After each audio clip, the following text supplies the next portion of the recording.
with our daily reading through the account of Jesus' arrest, trial, crucifixion, and resurrection. So this is day 5 of this 7-day series that we're doing, reading from A Simplified Harmony of the Gospels by George Knight. If you enjoy the way that this is formatted, the way this book is done, I encourage you to get your own copy. You can order that on Amazon. I've got my copy on Logos Bible Software, which is what I will be reading from. And so as a reminder, this is the text of the Bible, but it's all 4 gospel accounts having been spliced together so that it presents one running narrative. And in that running narrative, we're picking up from yesterday's reading. We just read of Jesus' death and his entombment, and now today's readings focuses on the events surrounding his resurrection. And admittedly, this is one of those passages, when you read the Gospels separately, it's very difficult to put them together in a strict linear chronology, but reading them all in one narrative can kind of help the way that we think through this in that chronological standpoint and see the events that are going. And so with that, let's dive into the text and read about Jesus' resurrection. Suddenly there was a violent earthquake, because an angel of the Lord descended from heaven and approached the tomb. And he rolled back the stone and was sitting on it. And his appearance was like lightning, and his robe was as white as snow. The guards were so shaken from fear of him that they became like dead men. And when the Sabbath was over, as the first day of the week was dawning, Mary Magdalene, Mary the mother of James, and Salome bought spices so they might go and anoint him. And they were saying to one another, "Who will roll away the stone from the entrance to the tomb for us?" Looking up, they observed that the stone, which was very large, had been rolled away. They went in, but did not find the body of the Lord Jesus. On the first day of the week, they came to the tomb while it was still dark, and Mary saw that the stone had been removed from the tomb. And while they were perplexed about this, suddenly 2 men stood by them in dazzling clothes. And so the women were terrified and bowed down to the ground. "Don't be alarmed," he told them.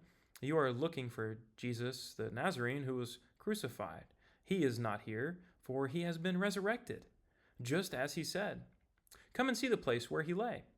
Remember how he spoke to you when he was still in Galilee, saying, 'The Son of Man must be betrayed into the hands of sinful men, be crucified, and rise on the 3rd day.' And they remembered his words.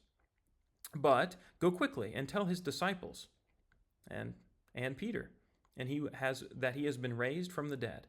In fact, he is going ahead of you to Galilee, and you will see him there.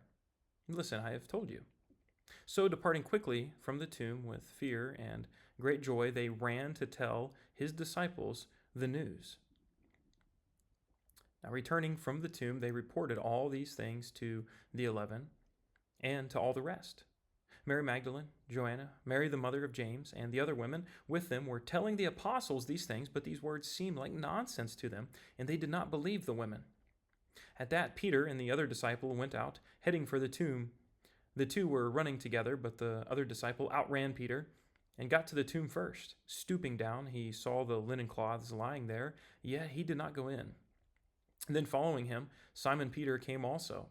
He entered the tomb and saw the linen cloths lying there, and the wrapping that had been on his head was not lying with the linen cloths, but folded up in a separate place by itself.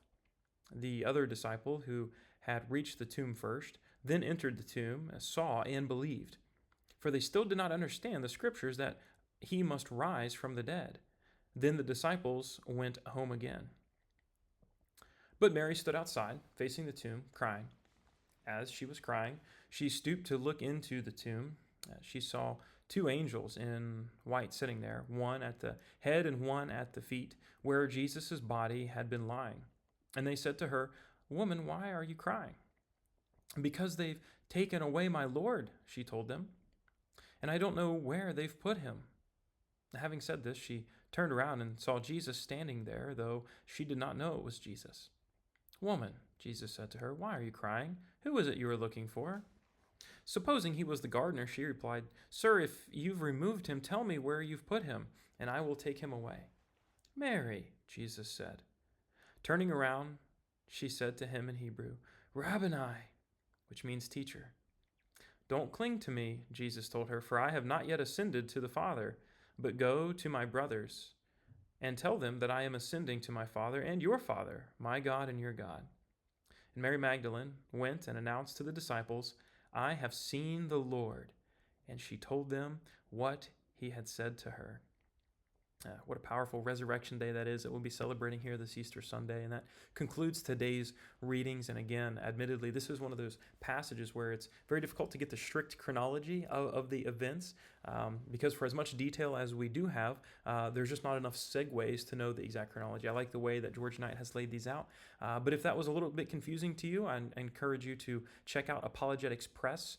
Apologetics Press, they have a site dedicated to harmonizing the gospel accounts this way. I believe it's referred to as the alleged discrepancies. And they have a really good timeline and question answer section regarding Jesus' resurrection appearances. But for today, that concludes our readings. We're going to pick up tomorrow with Jesus.